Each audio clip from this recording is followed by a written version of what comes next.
लाखपत बुटोला जी, आपकी भी रैली चल रही है, आम आदमी पार्टी की भी रैली हो रही है, बीजेपी की भी खूब रैलियां हो रही हैं, जबकि कोरोना की रफ्तार बहुत तेज़ी से बढ़ रही है। तो कुछ नियम कायदे कानून आप लोग क्यों नहीं बना रहे हैं कि रैलियों पर थोड़ी सी रोक लगाई जाए?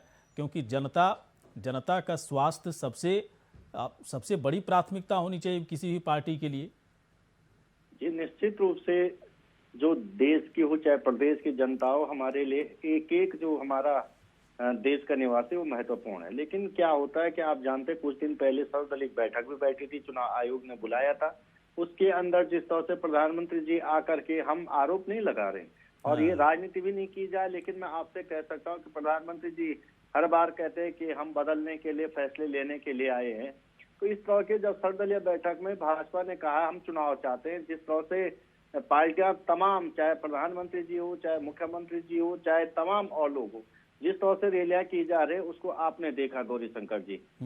आपने बंगाल के अंदर देखा होगा, माननीय राहुल गांधी जी ने इसका उदाहरण पेश किया था, अपनी 5 रैलियों को स्थगित कर दिया था। लेकिन उसके बावजूद किसी पार्टी ने ना उनका अनुसरण किया और सारे लोगों ने हंसी उड़ाने का काम किया।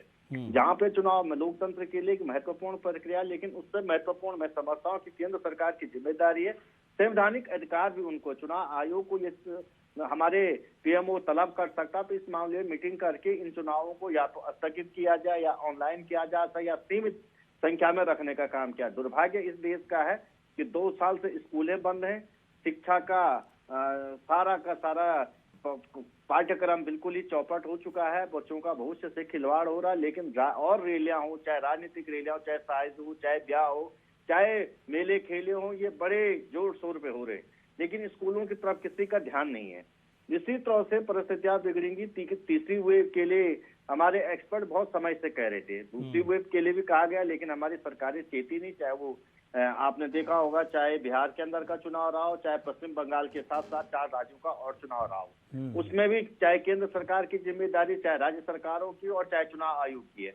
उसके बाद हिंदुस्तान के अंदर जिस तरह से पूरा का पूरा ये महामारी स्प्रेड हुई, उस सबने देखा किस तरह से त्राहिमाम बचा, लोग ऑक्सीजन के लिए तरस गए, हॉस्पिटल के लिए तरस गई, बेडों के लिए तरस गए, और कोई ना कोई इस देश के अंदर दुर्भाग्यपूर्ण घटनाएं रही कि कोई ना कोई व्यक्ति जिसका नहीं बचा, जिसका कोई रिश्तेदार दूर का या जान पहचान का इस कोरोना से बीमारी से ग्रसित न हुआ हो या नहीं, ये सब ठीक है, ये सब ठीक है बुटोला साहब।